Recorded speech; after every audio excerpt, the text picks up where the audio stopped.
Hi everyone, a very good afternoon to all. Hi everyone,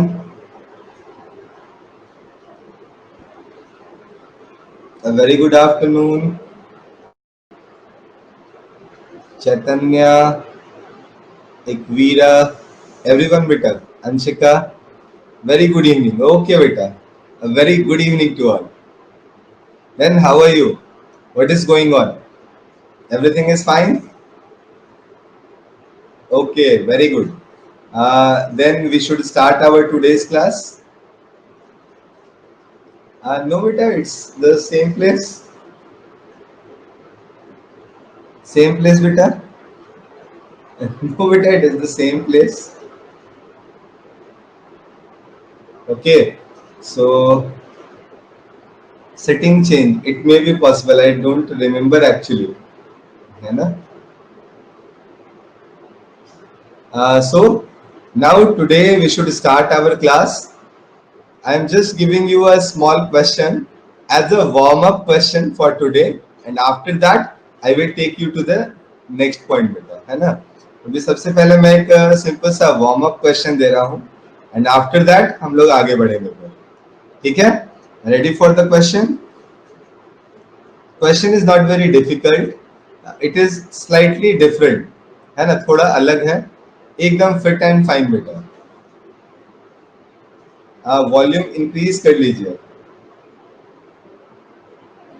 actually it is full बेटा. Am I not clearly audible? Is there something? Hi बेटा, hi everyone. Okay, then try to do this question. This time we have two resistances like this connected with the horizontal roll. Horizontal rail जो था बेटा हमारे पास, उसके साथ क्या है? नमस्ते बेटा, है ना? तो हमारे पास दो यहाँ पे रेजिस्टेंसेस हैं. We have two resistances, R1 and R2, and the rod which is placed over it like this, it is moving with some velocity v, and its length is equal to, its length is given, length is equal to L here. We have to find the current which is flowing through this rod. Find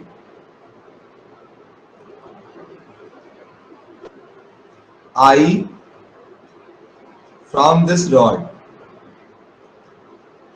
Okay, so try to do this question. The question is not very difficult. Try to do it fast, है ना? जल्दी से करके बताओ मुझे. I want a quick solution from you all.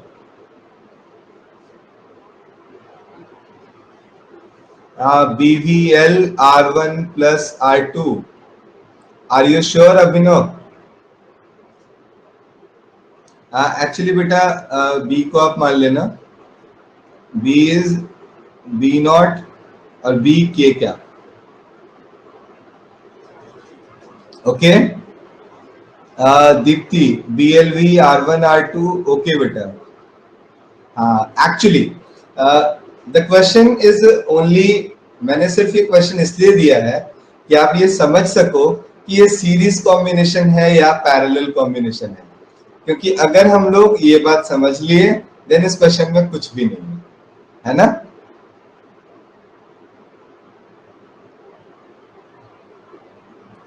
बेटा थोड़ा लंबा होगा तो प्लीज आपको देखना पड़ेगा एकता, ठीक है ना? मैंने सिर्फ मोशनल ईएमएफ पढ़ाया था, बट मोशनल ईएमएफ थोड़ा लंबा पोर्शन है, कुछ न्यूमेरिकल्स थे उसमें, आपको देखना पड़ेगा बेटा, ठीक है ना? तो सबसे पहले बच्चों मैं आपके इस क्वेश्चन को सॉल्व करता हूँ. मोशनल ईएमएफ बेटा, हम लोग अगर इन दो पॉइंट्स को नेम कर दें A and B, then the R1 and R2 both are actually connected in parallel because they are across the same potential. And if they are connected in parallel, then you should write R equivalent is equal to R1 R2 divided by R1 plus R2. And if we get this value, the answer is very easy. you should write I is equal to B into L into V divided by R equivalent, or you can say B into L into V R1 plus R2 divided by R1 R2. So this will be the result. I hope the thing is clear. It is first page beta, and I hope the thing is clear. Thing is clear to everyone. It was a easy question. सिर्फ मैंने warm up के लिए दिया था, थोड़ा सा activate हो जाए, है ना. The next question is, actually मैं एक चीज आपसे पूछना चाहता हूँ. बेटा, क्या मैंने आपको पीरियोडिक ईएमएफ पढ़ा दिया था? Periodic EMF was finished. Okay, then it's fine. मैं आपको फिर लास्ट टॉपिक पे लेकर आता हूँ, इस फर्स्ट ब्रांच का, जो कि फैराडेज लॉ से जुड़ा हुआ था, इंड्यूस्ड इलेक्ट्रिक फील्ड. ओके बेटा, ई इंड्यूस्ड हो गया था. ओके, तो मैं आपको अब यहाँ से ई इंड्यूस्ड इलेक्ट्रिक फील्ड के बारे में बताना शुरू करता हूँ. I am here writing induced electric field. मैं थोड़ी देर के लिए आपका अटेंशन चाहता हूँ बेटा, पूरी तरह से बोर्ड पर.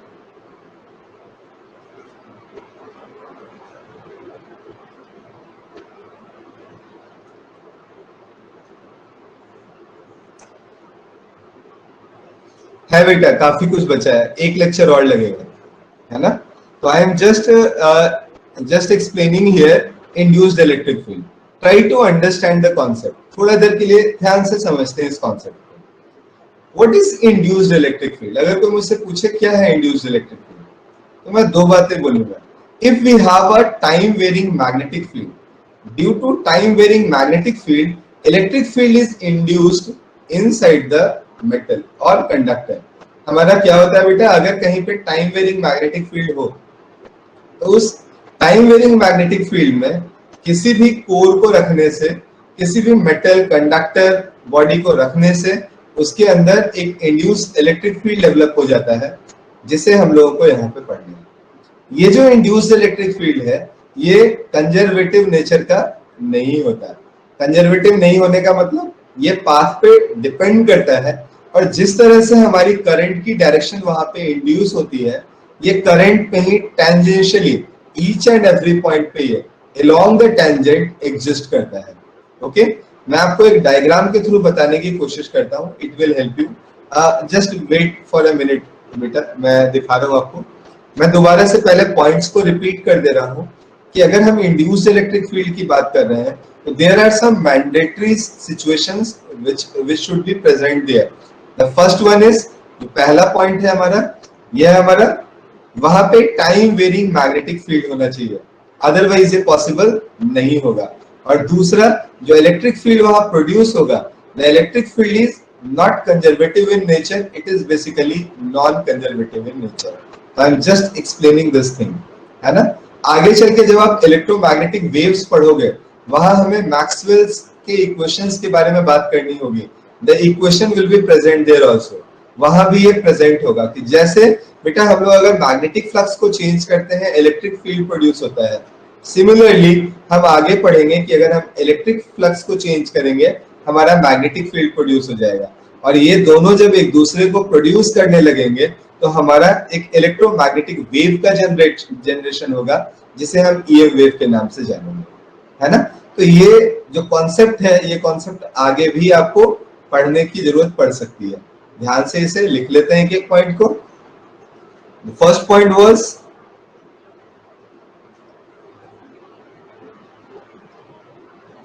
it is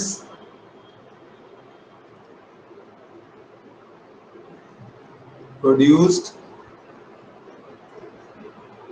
in the conductor or metal due to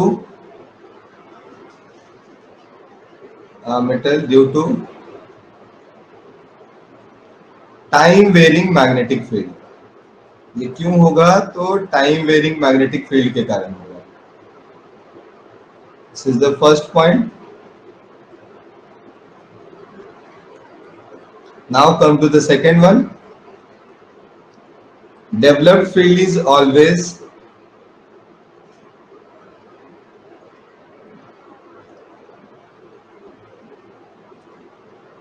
non conservative in nature.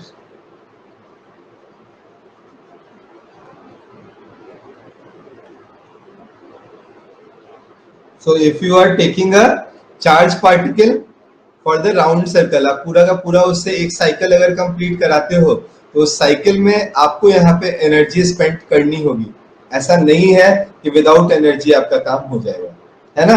अगर हम राउंड सर्किल लेते हैं तो ऐसे, अगर ये what is after time, it is time varying बेटा, VARYING, है ना। तो बच्चों क्या यहाँ तक डन है आपका? तो मैं इसका एग्जांपल लेता हूँ कि आपको ज्यादा अच्छे से ये चीज क्लियर हो सके। आई am just taking one example. Let us assume बेटा we have a circular ring like this. We have a circular ring like this. Okay? Just a minute बेटा, एक बार आप मुझे इस पॉइंट को बता लेने तो हो सकता है आपको खुद से क्लियर हो जाए। Just wait for a minute. What it is needed exactly बेटा, नॉन कंजर्वेटिव तो बहुत जरूरी है। अभी 2 मिनट वेट कर लो, आपको हो सकता है ये समझ में आ जाए। Wait for 2 minutes only. Here first of all मैं आपको बोलूंगा कि ये रिंग मैंने ले रखा है and here magnetic field is, अगर मैं यहाँ मैग्नेटिक फील्ड की बात करता हूँ तो magnetic field is a function of time. Here it is time varying. मैं लिख देता हूँ बेटा B is BT. Actually BT कहने का मतलब ये टाइम के साथ वेरी कर रहा है। B is a function of time. ना होगा क्या, हमने अभी तक क्या पढ़ा है बेटा कि अगर हम किसी भी लूप से मैग्नेटिक फ्लक्स को चेंज करते हैं तो वहां इंड्यूस करंट डेवलप होगा। तो मान लो कि ये जो बीटी हमने यहाँ पे लिया है इट इज इनवर्ट। ये कैसा था बेटा? ये मान लो इनवर्ट था हमारा नेचर में। तो अगर ये इनवर्ट था तो क्या यहाँ पे आउटवर्ड आप बी प्रोड्यूस करना चाहोगे? And how you will produce the outward field कैसे प्रोड्यूस करोगे बेटा? आउटवर्ड फील्ड प्रोड्यूस करने के लिए आपको इस तरह के डायरेक्शन में एक करंट प्रोड्यूस कर देना पड़ेगा।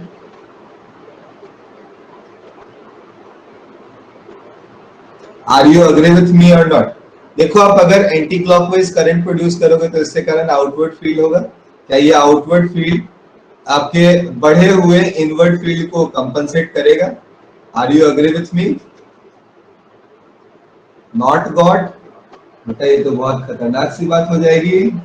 समिका, अगर हम लोग यहाँ पे इनवर्ट फ्लक्स प्रोड्यूस कर रहे थे और इनवर्ट फ्लक्स की वैल्यू को बढ़ाएंगे तो अकॉर्डिंग टू लेंज लॉ और फैराडेज लॉ हमें क्या करना चाहिए?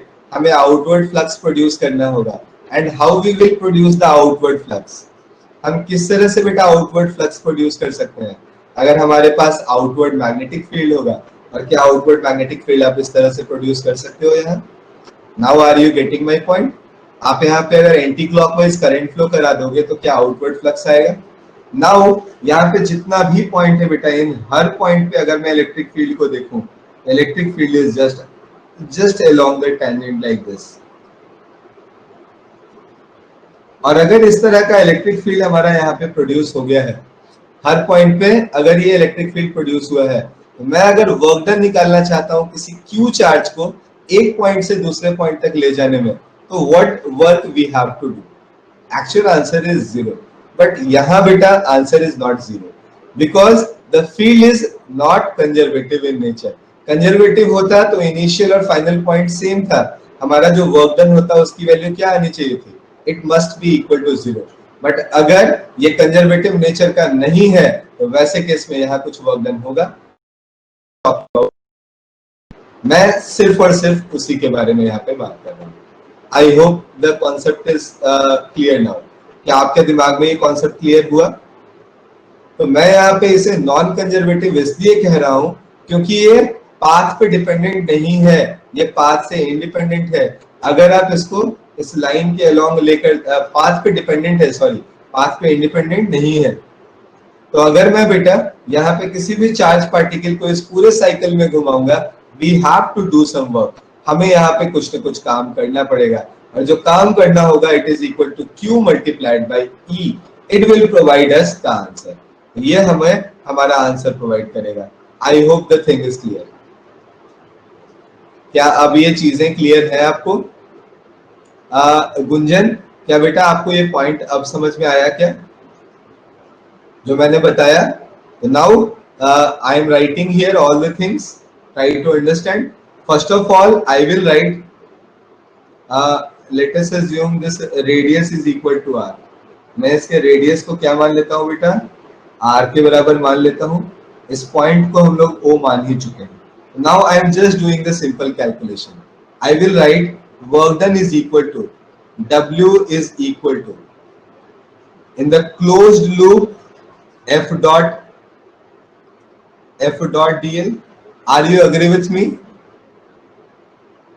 हाँ एग्जैक्टली बेटा, अगर कंजर्वेटिव होता तो क्लोज लूप के लिए जीरो वर्क डन होता। वर्क डन करना पड़ रहा है, वर्क डन हो रहा है, यहाँ पे हीट के फॉर्म में निकल रहा हो या जिस फॉर्म में निकल रहा हो, जो वर्क डन हो रहा है यही बता रहा है कि ये फील्ड कैसा है, it is non conservative in nature. So now try to understand the next point. F को मैं चाहूँ तो आराम से Q naught multiplied by E dot D L लिख सकता हूँ। Is there any problem in writing this? Since Q naught is constant, so I am just taking out. I am just revolving this Q naught charge. एक Q naught charge को मैं यहाँ पे घुमा रहा हूँ। मैंने लिखा work done, work done is equal to F dot D L. Integration कर दिया इसको कहा, क्लोज लूप में। F की जगह लिखा मैंने E dot D L, sorry F की जगह लिखा मैंने Q into E, Q naught को बाहर निकाल लिया। Now come to the next point.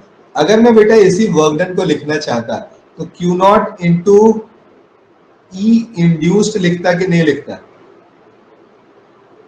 E induced is induced EMF. क्या मैं इसको इंड्यूस्ड ईएमएफ लिख सकता था बच्चों? हाँ या ना? क्या हम ऐसा लिख सकते थे? It will be equal to Q naught into integration of E dot D L. This Q naught will be cancelled out by this Q naught, and this induced EMF can be written as, इस induced EMF को आप क्या लिख सकते हो? d phi b by dt minus of d phi b by dt. It is equal to integration of E dot dl. And this E is basically induced electric field.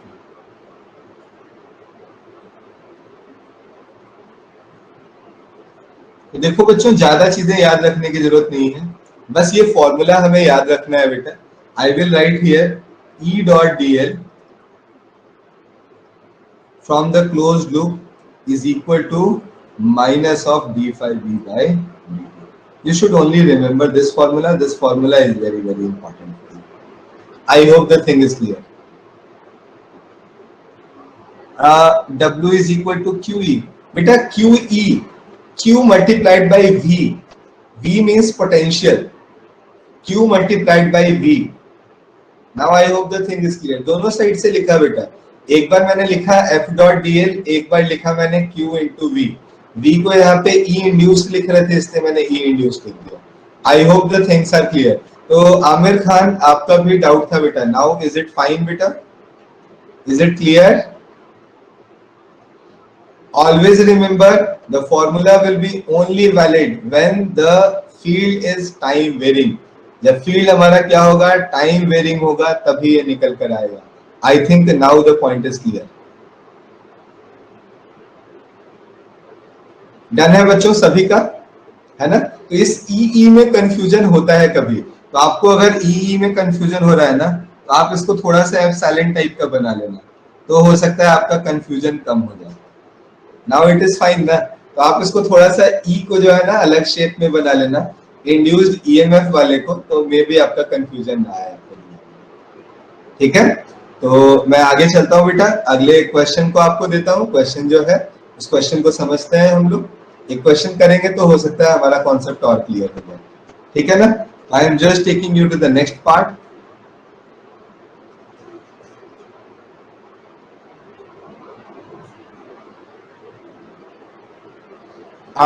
बेटा हम चाहते नहीं है, बहुत सारी चीजें हैं जो हम चाहते नहीं हैं हो जाती हैं, लेकिन कभी कभी ऐसा है कि ये चीजें काम भी आती हैं। जैसे अभी आपने सिर्फ क्या पढ़ा कि इंड्यूस्ड इलेक्ट्रिक फील्ड आता है।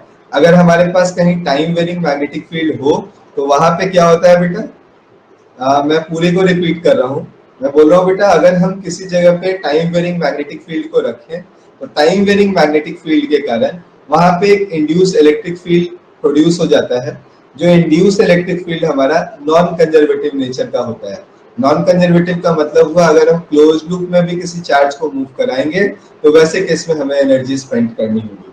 इस इंड्यूस इलेक्ट्रिक फील्ड को अगर हम निकालना चाहें तो हम निकाल सकते हैं integration of E dot D L, or you can say the line integral of E dot dl in a closed loop is equal to minus of d phi b by dt से।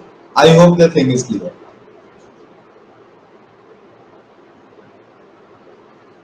One is condition, one is एक condition था कि time varying होगा तो ही produce होगा, और दूसरा है जो प्रोड्यूस होगा वो हमेशा नॉन कंजर्वेटिव नेचर का होगा, है ना। तो आगे अब मैं आपको एक क्वेश्चन दे रहा हूँ, इस क्वेश्चन को ध्यान से देखते हैं। लास्ट पॉइंट में मैंने कुछ रखा नहीं बेटा, मैंने लिखा है कि अगर इस ये जो ई इंड्यूस्ड है इसको अभी तक फैराडेज लॉ से आप क्या लिखते आए हो, minus of D phi B by D t, वही मैंने लिख दिया है। और बाकी दूसरे साइड क्या है हमारा ई डॉट डी एल है जिसे हमने यहाँ पे लिखा है। ओके, चलो तो अब आते हैं क्वेश्चन वाले पार्ट पे, है ना। क्वेश्चन आपका एक करके देखेंगे तो थोड़ा हमारे पास अब तुम लोग पिटोगे ना तो चीजें दिमाग में आएंगी। अगर मैंने चार्ज और पोटेंशियल डिफरेंस को मल्टीप्लाई कर दिया और उसे एनर्जी लिख दिया तो क्या गलत हो गया? वहां नीचे लिखा हुआ है ना इंड्यूस्ड, इंड्यूस्ड क्या लिखा हुआ है ना? इट इज क्यूवी सिंपल बेटा। मैंने बताया भी कि दो तरीके से आप वर्क डन को लिख रहे हो। पहला किससे लिख रहे हो? एफ डॉट डी एल से, फोर्स मल्टीप्लाइड बाई डिस्प्लेसमेंट से। दूसरा आपने किससे लिखा? Charge multiplied by potential difference से। You will get the same result. अगर हम पीछे की चीजें ऐसे बोलते रहेंगे ना बहुत गड़बड़ होगी फिर। कौन सा क्वेश्चन?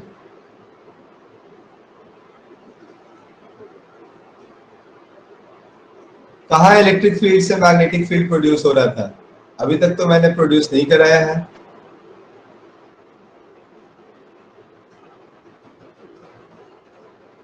आगे प्रोड्यूस कराएंगे हम लोग जब पढ़ेंगे थोड़ा सा आगे, तो अभी तो कराया ही नहीं, समझे एकता। चलो फिर तो मुझे क्वेश्चन देने दे बेटा। आप लोग कभी कभी ऐसी बातों में फंसते हो ना जिसको एज ए इंफॉर्मेशन दिमाग में सेट कर लेना चाहिए, है ना। जैसे अभी जब फंसे हुए हो, पता नहीं बहुत देर से हम लोग एक ही बात को घस रहे हैं, 3 बार से घस चुके हैं, है ना। चलो तो हम लोग नेक्स्ट पॉइंट को समझते हैं, इंपॉर्टेंट है, ध्यान से समझते हैं। मान लो हमारे पास एक डिस्क दिया हुआ है, we have a disk like this and here the magnetic field is given, B is equal to, B मुझे दिया गया बेटा, it is B naught T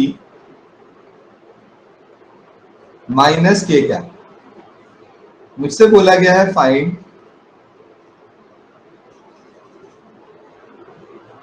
E induced निकालो। Actually I should write find induced electric field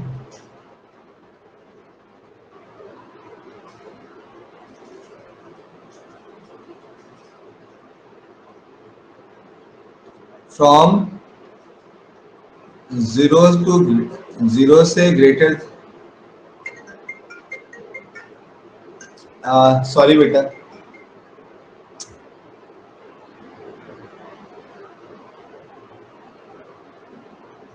हम लोग यहाँ पे क्या करेंगे बेटा?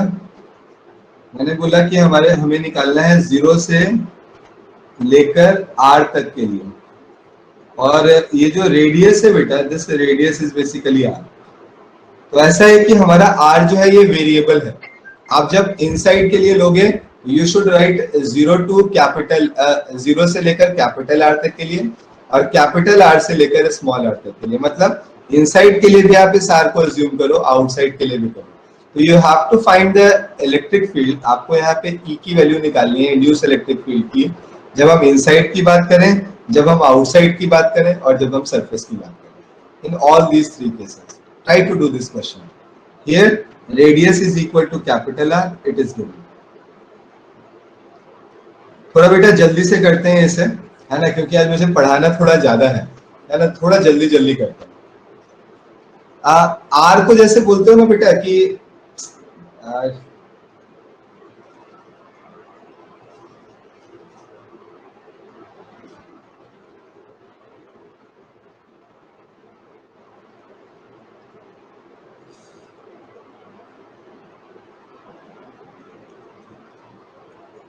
तो अब ज्ञान में आया इसका कि आर लेस देन आर को इनसाइड बोल सकते हैं और आर ग्रेटर देन आर हो तो इसको हम लोग आउटसाइड कह सकते हैं।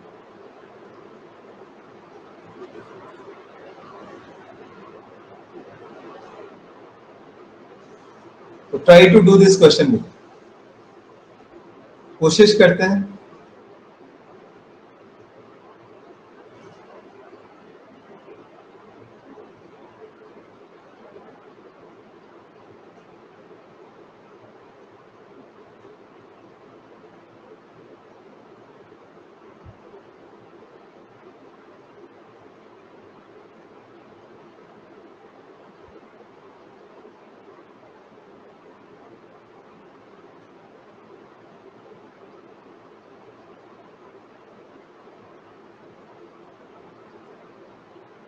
So now I am doing this question. Try to understand.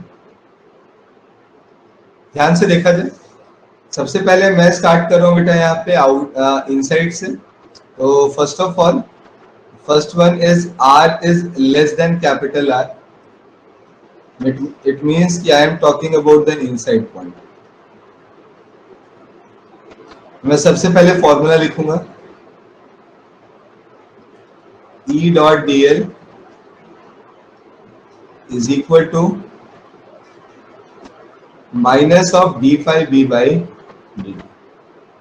Okay, तो पहले मैं phi b निकाल लूं। Value of phi b is b naught into t into pi into r square. Are you getting my point और not? लेकिन बेटा यहाँ जब मैं इनसाइड की थोड़ा सा, आप लोग अगर बोर्ड पे देखोगे ना तो चीजें समझ में आएंगी। थोड़ी देर के लिए हम लोग स्टॉप करके बोर्ड पे देखेंगे। यहाँ बेटा अगर मैं स्मॉल आर स्क्वायर लिखूंगा तो ये करेक्ट होगा, क्योंकि जब हम इनसाइड की बात कर रहे हैं तो मैं क्या करूंगा, मैं यहाँ कहीं पे इस तरह से लूप कंसीडर करूंगा। I will considering the loop inside inside it. तो अगर हम इनसाइड में देखेंगे तो ये जो पाई आर स्क्वायर होगा क्या सिर्फ अंदर का होगा? I hope the thing is clear. So I am taking here pi into r square like this। तो मैं अगर इसे डिफरेंशिएट करता हूँ, इस साइड से आएगा मेरे पास बेटा e into 2 pi into r and here you will get b naught multiplied by pi r square। So this r will be cancelled out by this r, the pi will be also cancelled out and you will get e is equal to b naught into r divided by 2। आप में से अभी किसी बच्चे ने सही भी answer दिया था बिल्कुल। Soham, your answer is absolutely correct. Very good. Okay, I hope the thing is clear. So this E inside portion is clear. आप अगर अभी यहाँ पे इंड्यूस्ड इलेक्ट्रिक फील्ड की बात करते हो तो इंड्यूस्ड इलेक्ट्रिक फील्ड का फॉर्मूला क्या होगा? It is equal to b naught into r divided by 2। क्या हुआ बच्चों, आज आपकी तरफ से थोड़ा सा ढीला सा रिस्पॉन्स है। Is there any problem?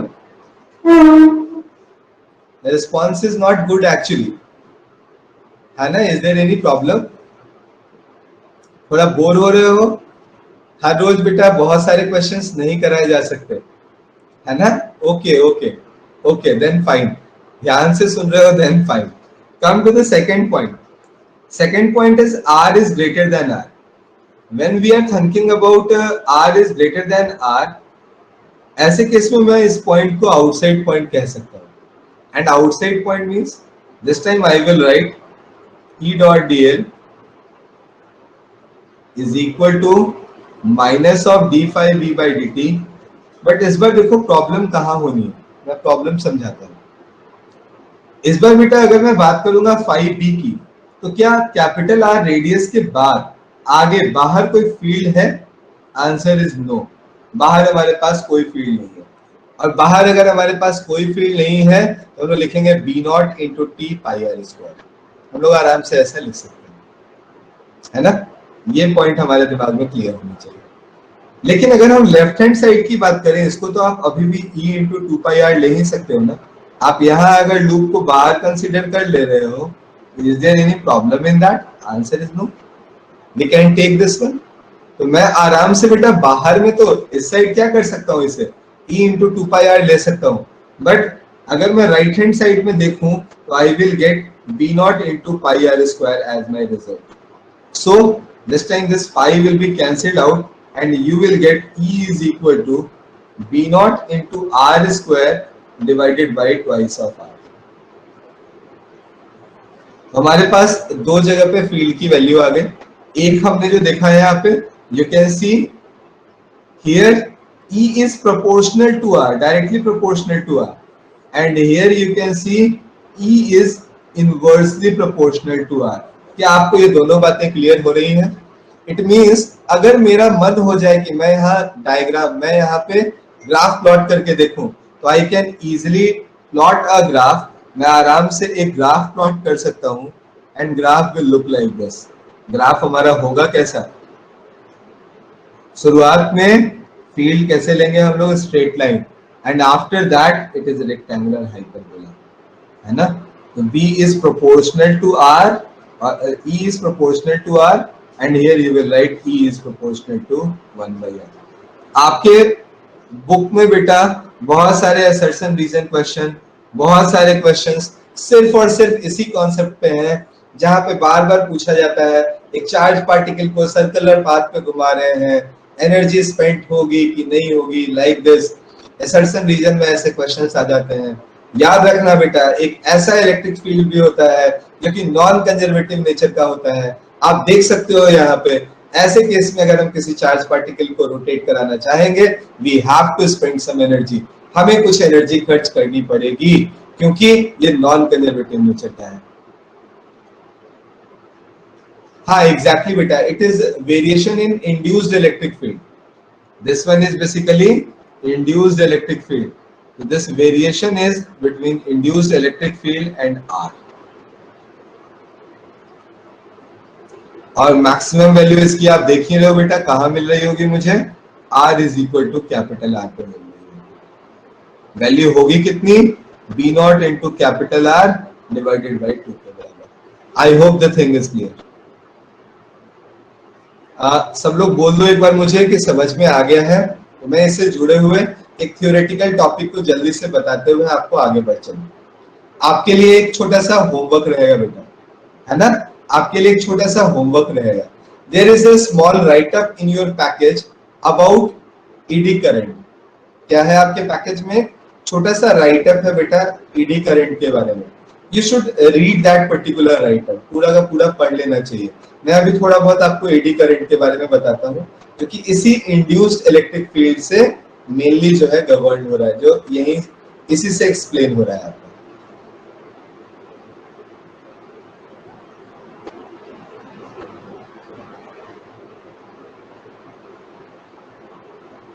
Okay okay बेटा, है ना। तो मैं अभी इन्हीं चीजों को जल्दी से लिख दे रहा हूँ। आई am writing something about eddy current. थोड़ी सी राइटअप को मैं आपको एक्सप्लेन कर देता हूँ, एंड मेरा मानना है आप एक बार उसे पढ़ लोगे तो थिंग विल बी क्लियर, है ना। तो 4 यूजेस है बेटा। Hardik, you are absolutely right. You are explaining one of its use. There are 3 more uses which you have to study, which you have to know only, है ना, not study, you have to know only. Okay, so I'm just explaining all these one by one. I'm starting with the first point regarding AD current. What is AD current? ये AD current है क्या?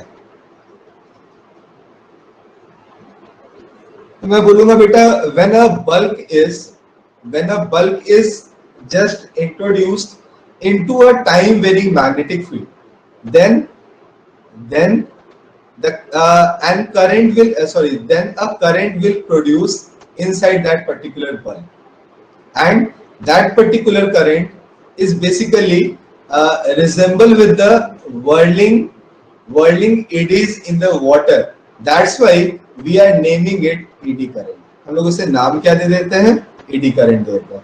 Actual में जो ऐसे गोल, जैसे आप किसी stone को लो बेटा और उसको इसमें ड्रॉप करो, आप वाटर में ड्रॉप करो तो कुछ रिंग्स टाइप की फॉर्मेशन होती है ना, तो ये whirling spirals type rings type का वहां पे फॉर्मेशन होता है, जिसके कारण हम इसे क्या कहते हैं, हम इसे एडी करंट के नाम से जानते हैं।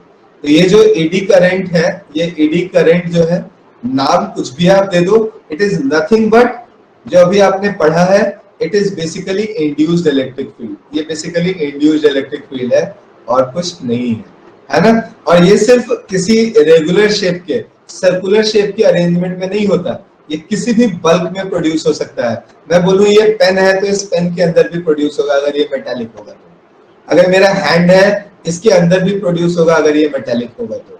I think the point is clear. So just I am writing the thing, बेटा मेटालिक होगा तो, है ना।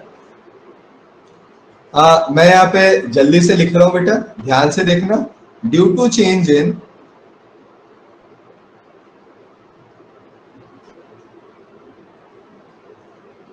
due to change in magnetic flux,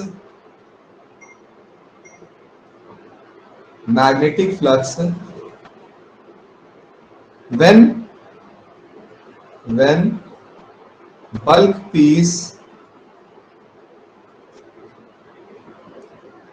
piece or pieces are subjected to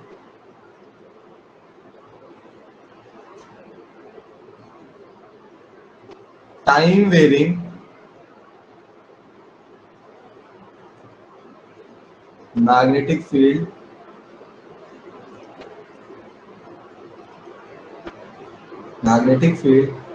induced current is produced.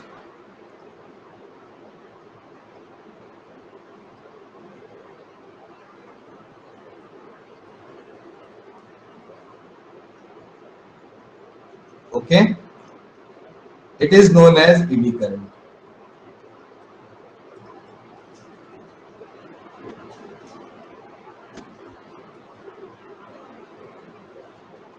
बच्चों मैं 2 मिनट का आपका attention फिर से चाहूंगा, क्योंकि सुन लोगे ये बातें याद रह जाएंगी, अदरवाइज कॉपी में लिखोगे तो लिखी रह जाएंगी। Bulk pieces of what? Bulk pieces बेटा हम यहाँ जब ले रहे हैं तो वो मेटल या कंडक्टर से, है ना। बल्क पीसेस मतलब आप उसका कोई पर्टिकुलर शेप नहीं डिफाइन कर रहे हो कि हमेशा सर्कुलर होगा, स्क्वायर होगा, और लाइक किसी भी शेप का हो सकता है ना, किसी भी शेप का हो सकता है। Height can be of any shape. तो अब थोड़ा सा 2 मिनट का आपका अटेंशन चाहता हूं मैं, ध्यान से मेरी बात को सुनना। ये जो एडी करंट है बेटा, ये मोस्टली हमारे लिए, हमारे सर्किट्स के लिए अच्छे नहीं होते, क्योंकि ये एनर्जी को जो है वेस्ट करते हैं। जैसे मान लो कि बेटा मैं यहाँ पे एक छोटा सा कोर लिए हुए हूँ, और उस कोर में बेटा मैंने वायर्स लगा रखे हैं, और उससे मैं कुछ फील्ड प्रोड्यूस कर रहा हूँ, या मैं कुछ एक पर्टिकुलर यूज में उसे लेकर आ रहा हूँ। मेनली एग्जांपल लोग ट्रांसफॉर्मर्स का लेते हैं, है ना, वहां पे कॉइल्स आपके लगे हुए हैं। अब वहां पे जो उसका कोर है, उस कोर में ऐसे अगर एडी करंट प्रोड्यूस होना शुरू हो जाए तो कुछ ना कुछ तो वहां रेजिस्टेंस भी होगा। उस रेजिस्टेंस के कारण क्या, हीट का लॉस होना शुरू होगा। हीट का लॉस होगा तो पहली तो चीज है बेटा, एफिशिएंसी खराब हो जाएगी हमारे इंस्ट्रूमेंट की, जो हम लोग यूज कर रहे हैं उसकी एफिशिएंसी गड़बड़ हो जाएगी। दूसरी चीज है, जो वहां पे आप आइसोलेशन लगाए हुए हो वायर्स के बीच में, वो आइसोलेशन उस हीट के कारण खराब हो सकता है, शॉर्ट सर्किट का चांस हो सकता है, इलेक्ट्रिक शॉक का चांस हो सकता है। तो ऐसे चांसेस को हम लोग अवॉइड करने के लिए करते क्या है कि वहां पे कम से कम हीट प्रोड्यूस हो सके, कम से कम हीट प्रोड्यूस हो, और जो हीट प्रोड्यूस हो वो इतना सिग्निफिकेंट ना हो कि हमें कोई परेशानी क्रिएट करे। तो इसके लिए हम 2 तरह का काम करते हैं। The first one is slotting. Slotting का मतलब हुआ, कंघी देखा है? मैं तो कम देखता हूँ, आपने देखा होगा, है ना, कंघी देखा है आपने, ठीक है ना। कंघी में क्या होता है, मोस्ट ऑफ द स्पेस जो होता है बेटा वो आपका खाली होता है, और जो उसमें जो भी आपका बेटा प्लास्टिक का जो मटेरियल होता है वो बहुत कम कम होता है। तो अगर उसके अंदर कुछ राउंड साइकिल्स क्रिएट भी होंगी, कुछ आपके करंट्स प्रोड्यूस भी होंगे, क्या वो बहुत छोटे छोटे लूप्स में प्रोड्यूस होंगे, है ना, है ना, हाफ क्लोज हाफ फार, एग्जैक्टली बेटा। तो वहां पे अगर हम लोग देखें तो फार फार बहुत सारे लगे हुए होते हैं, बहुत सारे फार फार डिस्टेंस पे एक एक स्लॉट ऐसे, उंगलियों को मेरा देख लो ना, मान लो ये पूरा का पूरा बल्ब होता है और मैं इसमें से ये स्लॉटिंग मैंने कर दी, तो सिर्फ अब इस उंगली के अंदर ही तो लूप्स प्रोड्यूस होंगी ना, इसी उंगली के अंदर लूप प्रोड्यूस होगी ना। अदरवाइज क्या था, इस पूरे में लूप्स प्रोड्यूस हो रही थी, बहुत सारी लूप्स प्रोड्यूस हो रही थी। नंबर ऑफ लूप्स जो हमारी प्रोड्यूस हो रही है उसका नंबर क्या होगा, डिक्रीज हो जाएगा। और अगर नंबर ऑफ लूप्स जो हमारी है बेटा डिक्रीज हो गया, करंट डिक्रीज हो गया, तो लॉसेस जो होंगी वो ऑटोमेटिकली रिड्यूस कर जाएंगे। There are two methods of preventing this eddy current. The first one is called slotting and the second one is lamination. हम लेमिनेट करके भी मेटल को कम रख के उसके चारों तरफ लेयरिंग बना के, है ना, हम लोग उससे भी इसकी वैल्यू को कम कर सकते हैं। There are two things by which you can reduce the value of eddy current. बेटा पहले जो है ये पूरा स्लॉट था, नाउ अब एरिया ही कम हो गया, ये स्लॉटिंग हो गई हमारी, अब स्पेस ही खाली रह गया, तो क्या अब जो लूप्स बनेंगी अब रिलेटिवली कम बनेंगी, पहले से कम बनेंगी? Sir it is induced current is by induced electric field, और बेटा actually it is by induced electric field, है ना, it is by induced electric field. Now अगर मैं आगे यहाँ पे लेकर जाना चाहूँ तो मैं बोलूंगा eddy current can be reduced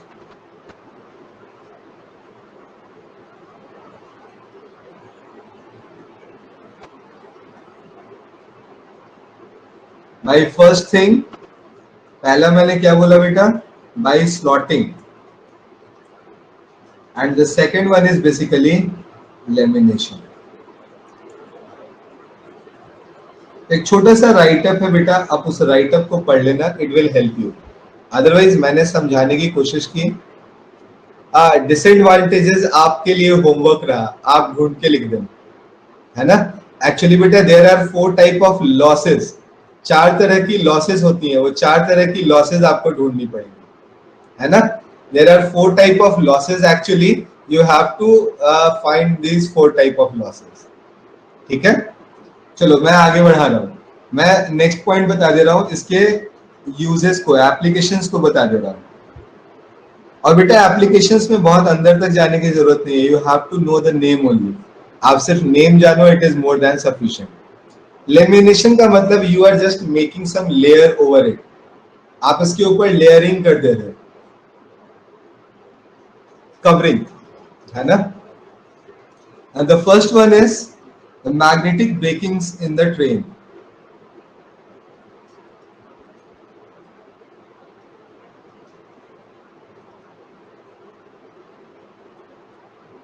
In trains.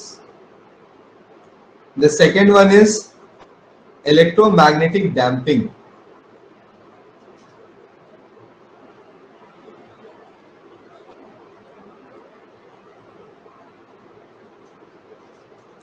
The third one is induction furnace.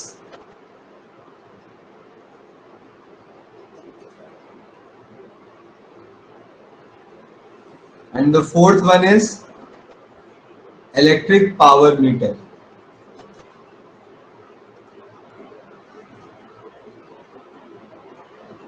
So these are few basic uses which you have to remember, है ना, ठीक है। आई hope the thing is clear. आगे बढ़ते हैं बेटा, यहाँ से आगे लेकर चलता हूँ आपको। देखो वैसे भी थियोरेटिकल पार्ट ये ओवर हुआ आपका, और जब थियोरेटिकल पार्ट ओवर होता है तो मेरी एनर्जी लेवल और बढ़ जाती है ना। रीजन ये है कि थियरीज में जो है मैं भी थोड़ा बोर ही होता हूँ, है ना। तो हम लोग जो है अब तुरंत जो है तुरंत न्यूमेरिकल पार्ट की तरफ चले आते हैं, है ना। न्यूमेरिकल पार्ट को करना शुरू करते हैं, ठीक है।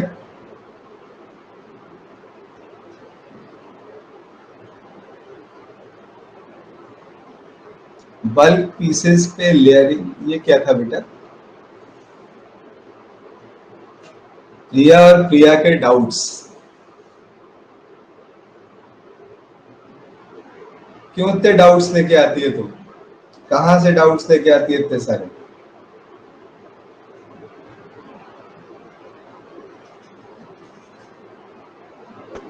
अच्छा, लेमिनेशन सिर्फ गिफ्ट रैप करती है, रैपिंग क्यों करती है? उसका कैसे हो जाता है रैपिंग?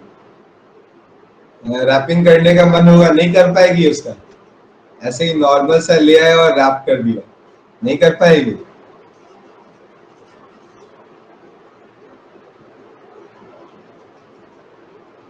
हाँ बता।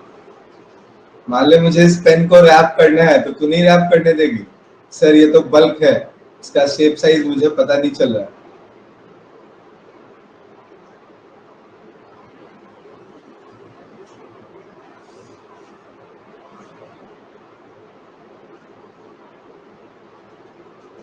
हाँ एग्जैक्टली, रैपिंग अ टेडी बियर, मुझे टेडी बियर को रैप करना है ना? नहीं करने देगी तू।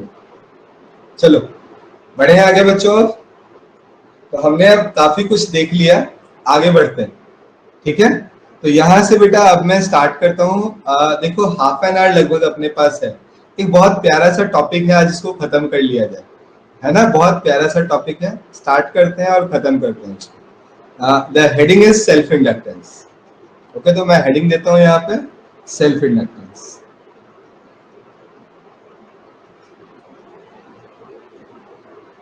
देखो ऐसा है कि सीधे सीधे फॉर्मूले से बताऊंगा तो मुझे मजा नहीं आएगा, इसलिए मैं अपने मजे के लिए थोड़ा सा आपको समझाता हूँ क्या होता है सेल्फ इंडक्टेंस, है ना? है क्या, मैं थोड़ा आपको समझाने की कोशिश करता हूँ, ध्यान से सुनते हैं। मान लो बेटा कि मेरे पास एक सिंपल सा सोलिनॉइड है। सोलिनॉइड में करंट फ्लो होना स्टार्ट हुआ। आप में से कुछ बच्चों का डाउट बहुत तगड़ा वाला था सोलिनॉइड वाला। एनसीईआरटी में दिया हुआ है क्या सोलिनॉइड का उतना बड़ा डेरिवेशन? वो पूरा फॉर्मूला डेराइव करके दे रखा है क्या? Okay, it means it is in your syllabus, है ना? आपके सिलेबस का पार्ट है क्या वो? Okay okay.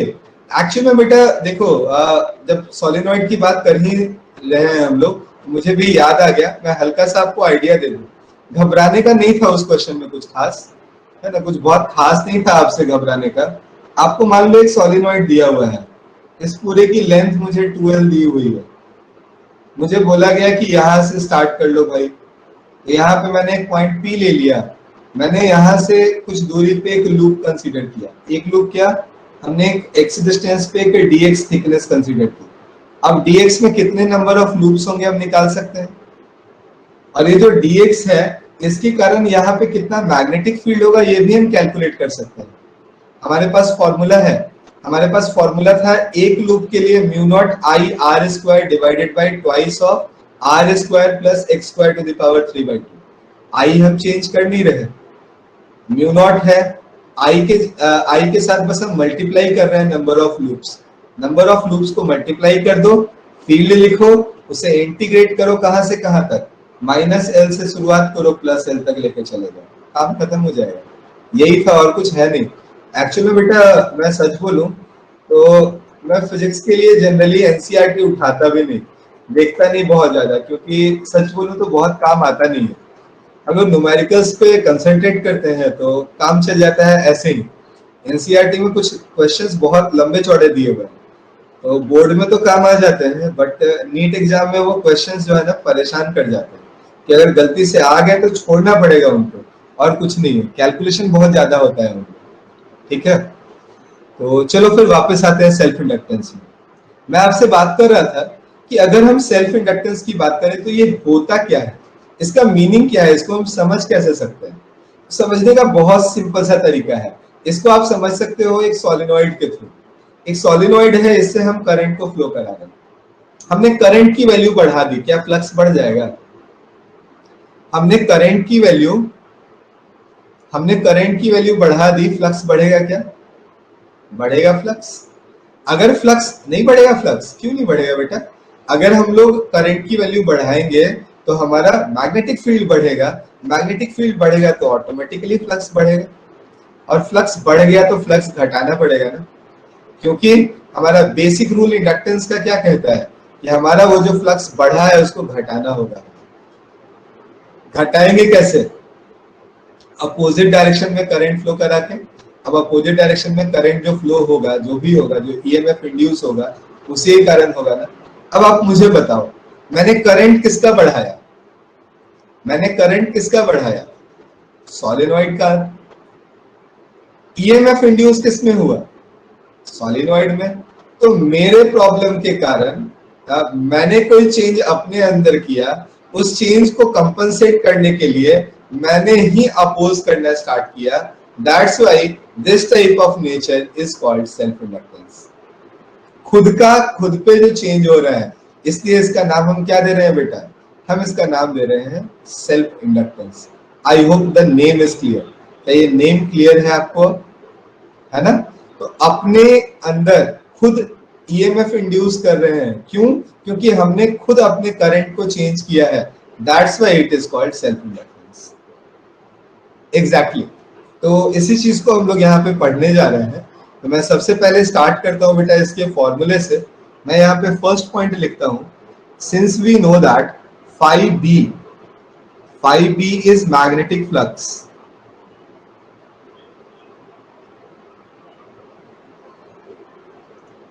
Magnetic flux is directly proportional to, okay beta, phi b is directly proportional to uh, I, and if we remove this proportionality sign, we will introduce a constant here, and the constant is L, और इस L को ही बेटा हम लोग name देते हैं, इसी का नाम हम लोग रखते हैं self inductance. This one is basically known as self inductance. I hope the thing is clear. If we think about this L, it is phi b divided by I, और अगर हम इसका बेटा यूनिट लिखना चाहें, its unit is basically Henry. इसका unit क्या होता है बेटा? Its unit is Henry. Henry से हम लोग इसको रिप्रेजेंट करते हैं। और आपका काम रहा है जल्दी से इसका बताना बेटा, डायमेंशनल फॉर्मूला क्या होता है? याद है क्या किसी को? एक्चुअली मैं इसके लिए एक टिप्स दे देता हूं आपको। आगे चल के एक आप फॉर्मूला पढ़ोगे, U is equal to half L I square, है ना? Half L I square. U is energy, half L I square भी एनर्जी ही होगा। हाँ Abhinav, your answer is correct बेटा। So just use this concept and you can write m l square t minus 2 a to the power minus 2 as your result. This will be the result. तो ये याद रखना, काम की चीज है। आगे बढ़ाता हूं मैं यहाँ से। I hope the thing is clear till now.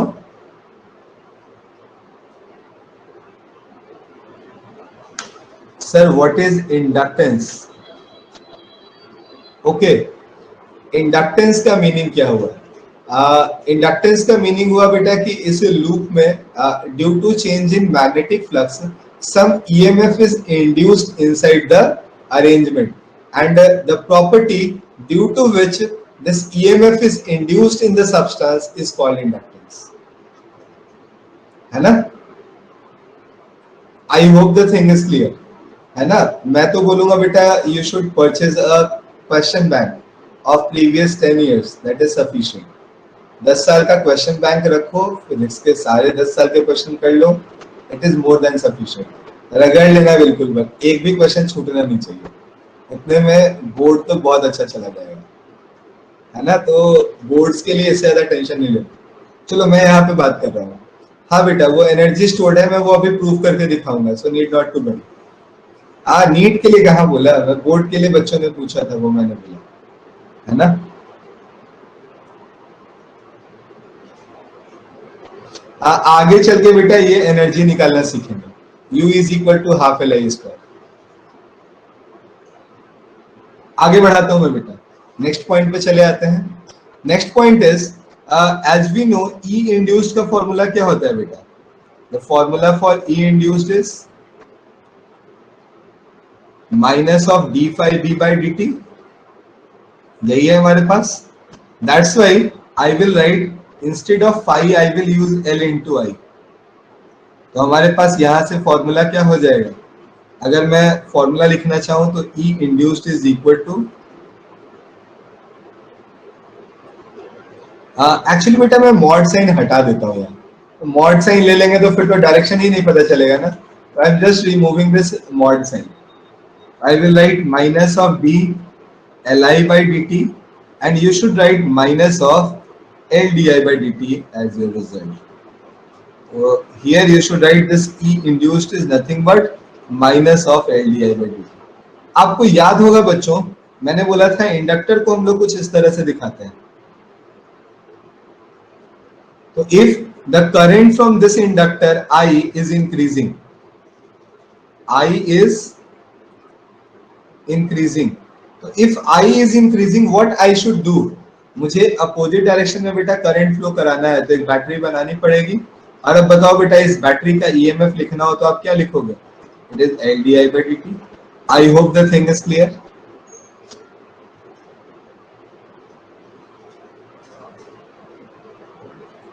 I hope the point is clear. Now come to the second one. Here I am taking the second one.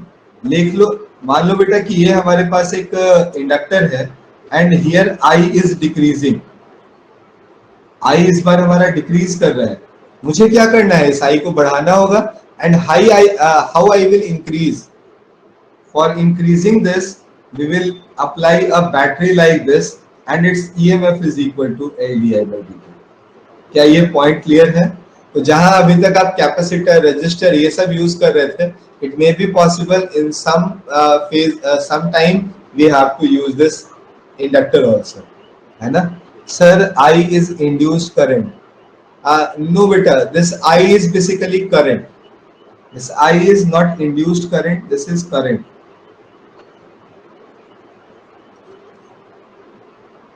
Okay, done. तो I hope the things are clear till now. एक दो numerical जल्दी से करके मुझे दिखा दो, मुझे भी मजा आ जाए थोड़ा, है ना? तो जल्दी जल्दी से एक दो न्यूमेरिकल निपटाओ मेरे लिए. The first numerical is very easy. Try to do this one. We have a solenoid. I am just giving a heading: self inductance of a solenoid.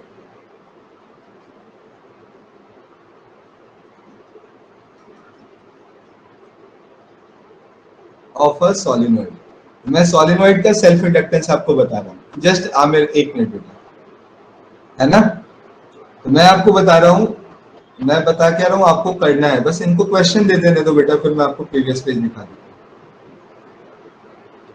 Here we have a solenoid like this.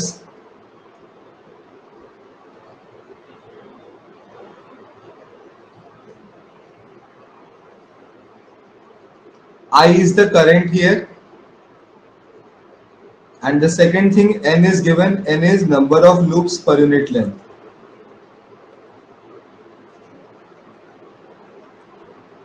Per unit length. A is area of cross section. And small l is the length of the solenoid. You have to find capital L with L solenoid. Try to do this question by yourself. एक बार खुद से करके देखो, नहीं होता है तो I am here, तो यही आप है ना? I will show you. तो बाकी क्वांटिटीज में कोई दिक्कत नहीं है. लेंथ को स्मॉल एल लो, एन को नंबर ऑफ लूप्स पर यूनिट लेंथ लो, आई को करंट लो, और जल्दी से इसे सॉल्व कर दो, निपटा दो इसको जल्दी से, है ना?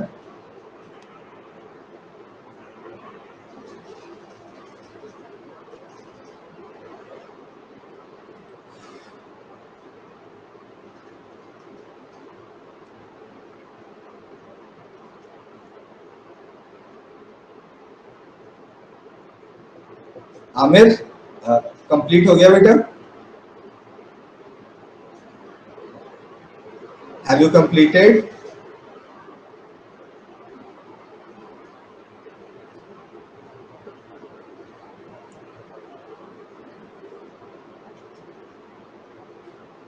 Okay, then repeat the question. You have to find self inductance beta. All the informations are given, you have to find the self inductance. Self inductance is phi b divided by I. You have to do only this. Okay, need not to work.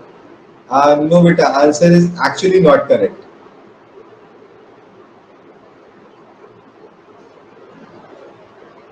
So now I am doing. I am doing this question. Try to understand. I will start with the first point. I am writing all the points. Try to understand. सबसे पहले b लिखूंगा बेटा. b की value क्या लिखनी चाहिए मुझे? Every one of us know it is mu into n into I. Are you agree with me? The second thing I will write number of loops. आप पूछोगे सर नंबर ऑफ लूप्स की जरूरत क्या है? एक्चुअली में जब तक number of loops नहीं लिखेंगे तब तक पूरा एरिया नहीं आएगा. अभिनव योर आंसर इज करेक्ट है ना. चलो यहां देख लो नंबर ऑफ लूप्स कैसे लिखेंगे. नंबर ऑफ लूप्स के लिए बेटा हम लोग अगर n को l से मल्टीप्लाई कर दें तो क्या टोटल नंबर ऑफ लूप्स नहीं आ जाएगा? n is number of loops per unit length and l is length. Just multiply these two to get your result. So now term for 5b. 5b is b multiplied by overall area. For overall area you have to take the total number of loops multiplied by area. If you rearrange them, you should write this L is equal to 5b divided by I. So यहाँ से आप लिख सकते हो बेटा it is mu naught, sorry बेटा यहाँ mu naught होता है, mu naught into n square into L multiplied by A. Are you getting my point or not? तो बेटा इट इज लॉन्ग सोलिनॉइड. हाँ बेटा एक्चुअली जब कभी भी ऐसा कुछ भी लेंगे तो लॉन्ग सोलिनॉइड ही लेंगे, अदरवाइज आप थोड़ा लंबा चौड़ा फॉर्मूले में फंस जाओगे. ओके तो मैं यहाँ पे अगर लिखना चाहूं तो फॉर्मूला क्या होगा एल का? It is mu naught into n square multiplied by A into L. You can see this L is directly proportional to n square है ना. एक छोटा सा यहाँ पे पार्ट और है बेटा. If instead of n capital N is given. अगर बेटा यहाँ पे स्मॉल m नहीं दिया जाता, हमें कैपिटल N दे दिया होता, then how you can approach the question? You should just write n is equal to capital N divided by L, and the answer is just reversed, and it becomes L is equal to mu naught n square into A divided by L. मैं आपको बस इतना दिखाना चाह रहा था बेटा कि इन दोनों से बस और कुछ नहीं फर्क पड़ा. पहले L और L में डायरेक्ट प्रोपोर्शनलिटी थी. Now the proportionality is reversed. You can see here the inverse relation between them. पहले क्या था? डायरेक्ट रिलेशन था. Now the relation is changed and it becomes inverse relation as you can see here. है ना. क्या हम ये देख सकते हैं कि पहले कैपिटल L और स्मॉल l में डायरेक्ट रिलेशन था. Now the relation is just reverse, inverse relation you have to see. Done with everyone? सभी को ओके है बेटा? तो दूसरे क्वेश्चन के लिए रेडी हो आप सभी? Ready for the second question? Okay beta. Now I am giving you one other question. Try to do this one. आप में से काफी सारे बच्चों ने से सही आंसर निकाला था. वेरी गुड बेटा.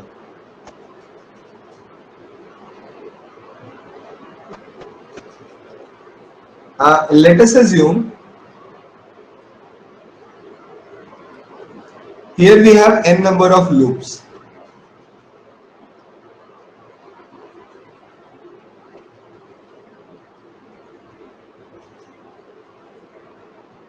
The radius is, its radius is given, the radius is equal to r, and the next point, the current in the circuit is equal to I. So find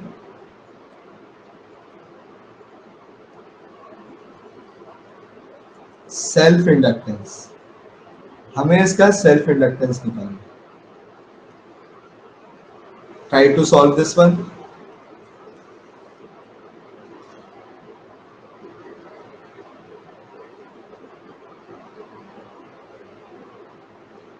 बेटा but अगर आप एक दो बार कोशिश करो ना तो आप सही करने लगोगे. कुछ खास थोड़ी है. फील्ड लिखना है, एरिया लिखना है, मल्टीप्लाई करना है, 5 भी आ जाएगा. आई से डिवाइड कर देना है, आंसर चिपका देना. यही तो है ना.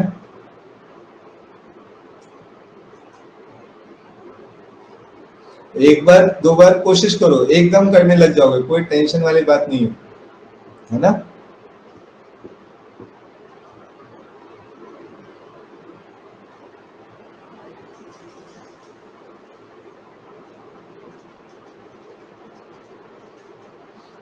If you are feeling some confusion, then put this one as capital N, है ना? अगर एन एन में कहीं दिक्कत ना हो जाए तो एक ही कन्वेंशन रखो, आप इसको कैपिटल एन बोलो।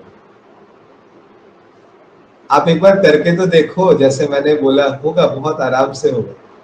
चीजों का एक बहुत सिंपल तरीका होता है ना, वो याद रहा तो फिर कभी दिक्कत नहीं आती।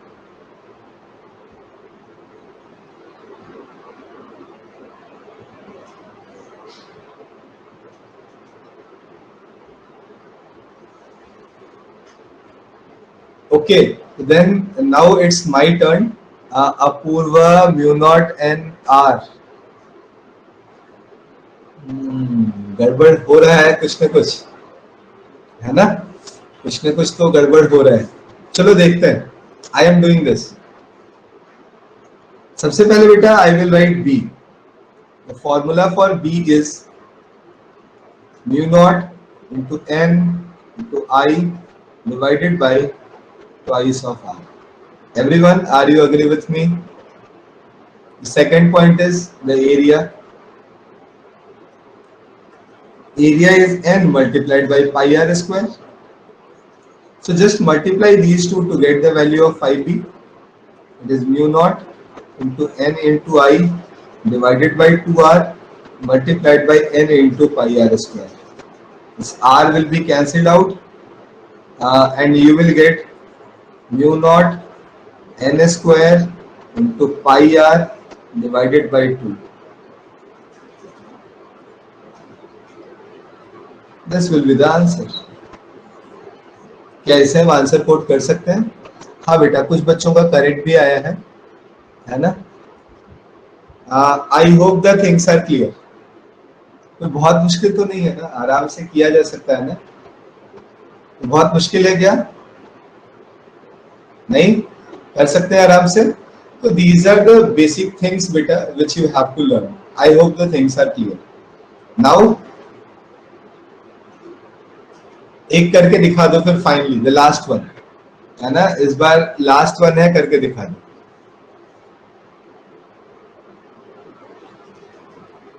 हाँ एग्जैक्टली बेटा, if you know the magnetic field it is very easy for you. नहीं बेटा कोई नहीं, मेरे लिए और आपके लिए का ये सब कॉन्सेप्ट दिमाग से निकालो, है ना? तो नेक्स्ट पॉइंट पे आते हैं। Here the side length is equal to a, number of loops is equal to n,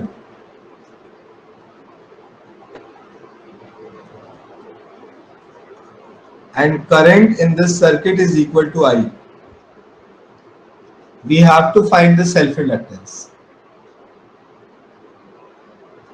Find L.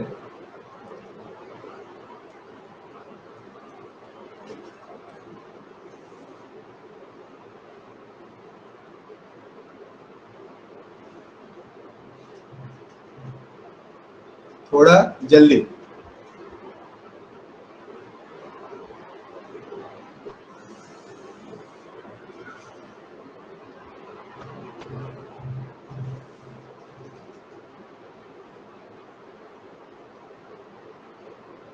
Okay, एक का देख लिया बेटा?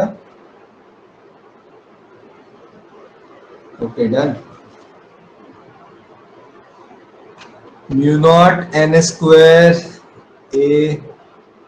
Okay okay good. एक्चुअली बेटा again everything is based on this B. क्या इस बी का फॉर्मूला याद था किसी को? 2√2 mu naught I divided by pi A. याद था क्या ये फॉर्मूला किसी को? Okay then it's fine. मैंने सही तो लिखा है ना? मुझे सही याद है ना? मुझे तो सही याद है ना? Okay then it's fine. The second thing is, देखो मैं मजाक नहीं कर रहा था। Here you should multiply n। n से क्यों मल्टीप्लाई किया बेटा? क्योंकि यहाँ नंबर ऑफ लूप्स हमारे पास कितने हैं? कैपिटल है। Now come to the next point. If we think about the area of cross section, area is basically n times of a square. Now multiply these two to get your result. 5b is equal to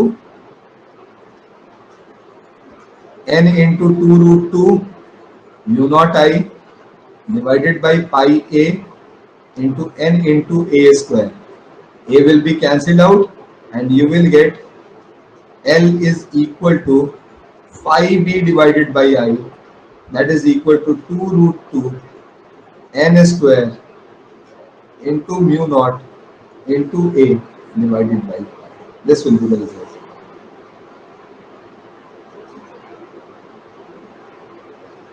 surface area बेटा वही है, surface area ही लेना है आपको हमेशा। इस loop के द्वारा इनक्लोज्ड एरिया लेना है actually. The area enclosed by this loop is considered here. Okay, I hope Priya your point is clear. बच्चों अब एक क्वेश्चन आपके लिए जो है आपके पैकेज का है, sir why you multiply N in B. Actually बेटा यहाँ सिर्फ एक लूप नहीं है, हमारे पास कितने लूप्स हैं, एन लूप्स हैं। तो एक के कारण अगर हमारे पास बी मैग्नेटिक फील्ड है तो एन के कारण हमारा एन टाइम्स ऑफ बी के इक्वल होगा। I hope the thing is clear. Okay, then come to the next point बेटा। There is a question in your package. आज मैं वो क्वेश्चन आपको दे नहीं रहा क्लास में। वो म्यूचुअल इंडक्टेंस सेल्फ इंडक्टेंस पे नहीं है बेटा, बट मुझे अचानक से याद आ गया, स्ट्राइक कर गया मुझे। मैंने क्लास में नहीं कराया है आपको, एक बार आप देख लेना, आपके पैकेज में है, कहीं ढूंढ लेना इसे, है ना। हमारे पास एक पेंडुलम टाइप का बॉब है बेटा, and it is moving like this. We have to find the EMF induced in this wire. ये जो वायर है, इस वायर में क्या ईएमएफ इंड्यूस होगा, ये हमें निकालने को बोला गया है। ऐसा एक क्वेश्चन है, you can check the question and do this. This is your homework. ये आपके लिए, ये आपके पैकेज का क्वेश्चन है, this is for your homework. आप याद रखना, इसे हम लोग अगली क्लास में जरूर डिस्कस करेंगे। मेरे दिमाग में ऑल ऑफ द सडन आ गया है, मुझसे ये छूटा हुआ था, आप बार बार पूछोगे मुझसे, तो उससे अच्छा है हम इसे क्लास में डिस्कस करेंगे। ठीक है, मुझे नंबर नहीं याद है, डायग्राम बना हुआ है तो आपको मिल जाएगा आराम से। ठीक है, come to the next point now. The next point is mutual inductance.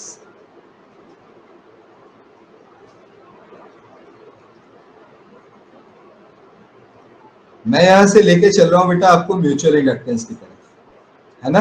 It is represented by M.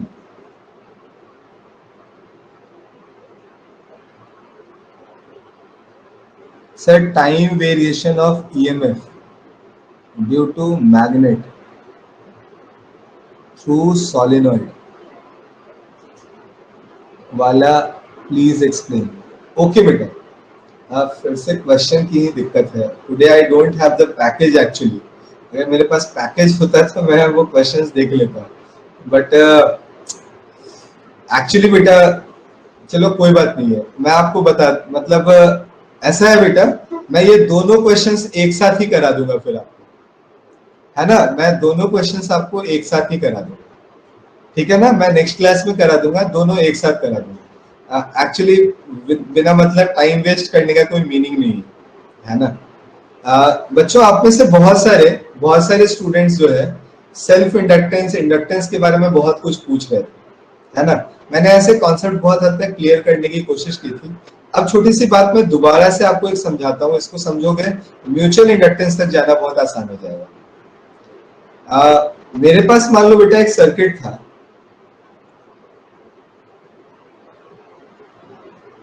इस सर्किट में एक बैटरी है, एक रेजिस्टेंस है, और यहाँ एक स्विच है बेटा। मैंने ऑल ऑफ द सडन अभी स्विच को ऑन किया है। स्विच को ऑन करूंगा तो क्या होगा,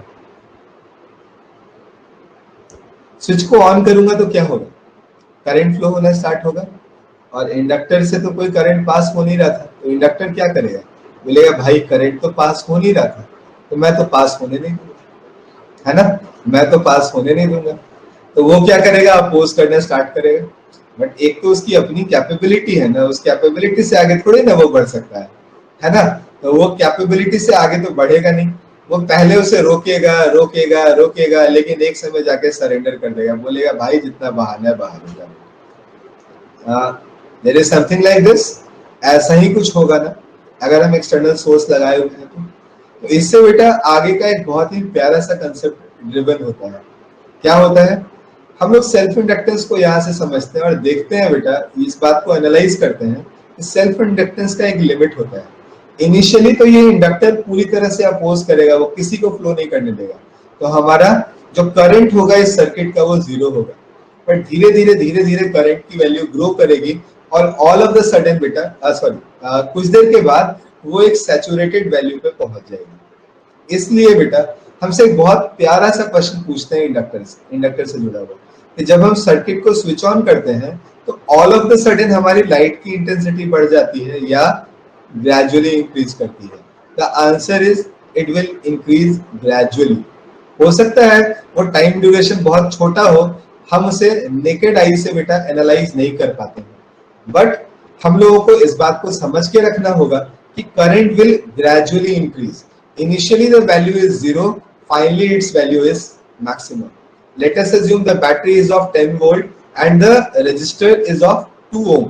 तो होगा क्या, जीरो से स्टार्ट होगा और 5 एम्पियर तक जाएगा, बट ये धीरे धीरे जाएगा। आई hope the thing is clear. But when you are just switching off the circuit, आप जैसे ही बेटा स्विच ऑफ करते हो सर्किट को, अब क्या होता है, सर्किट में उस समय करंट कितना बह रहा होता है? 5 एम्पियर मैक्सिमम करंट होता है क्या? तो इंडक्टर की टेंडेंसी क्या रहेगी कि वो उस सर्किट में क्या कर सके बेटा, मैक्सिमम करंट फ्लो करा सके। तो जब हम स्विच ऑफ करेंगे तो वहां पे ऑलरेडी मैक्सिमम करंट होगा, तो हमारा जो लाइट था बेटा, जो सोर्स हमने लगा रखा था, क्या वो मैक्सिमम ग्लो करेगा उस समय? क्या मुझे मैक्सिमम इंटेंसिटी उस समय देखने को मिलेगी? तो ये क्वेश्चन बहुत ही जनरल क्वेश्चन है बेटा, कि जब हम स्विच ऑन करते हैं उस समय हमारी इंटेंसिटी ज्यादा होती है या जब हम स्विच ऑफ करते हैं? तो हम जिस समय स्विच ऑफ करते हैं उस समय हमें इंडक्टर वाले केस में मैक्सिमम करंट मिलती है, मैक्सिमम इंटेंसिटी मिलती है। इस बात को हमें दिमाग में रखना चाहिए। And I think the logic is clear in everyone's mind.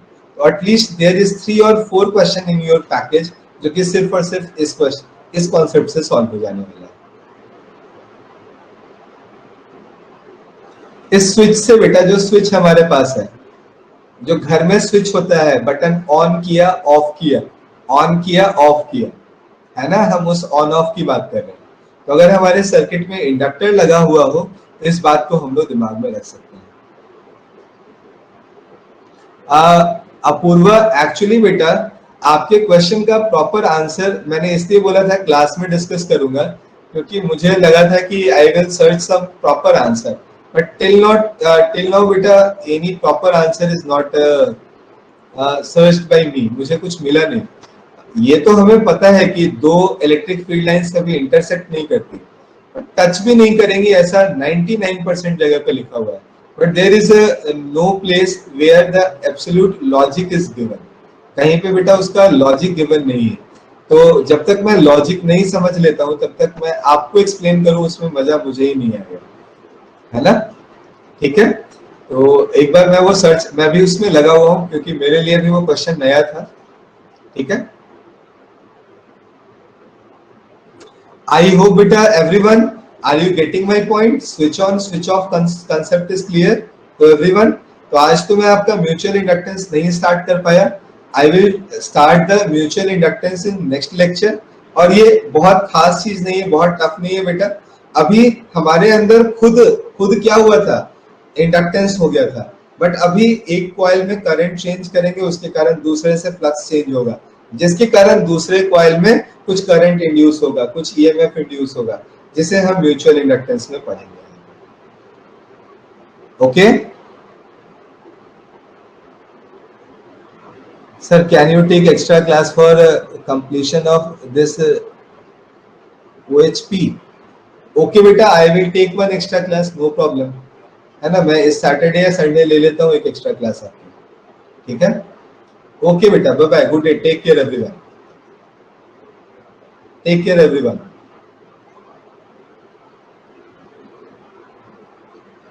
Okay बच्चों, bye bye, good day, take care.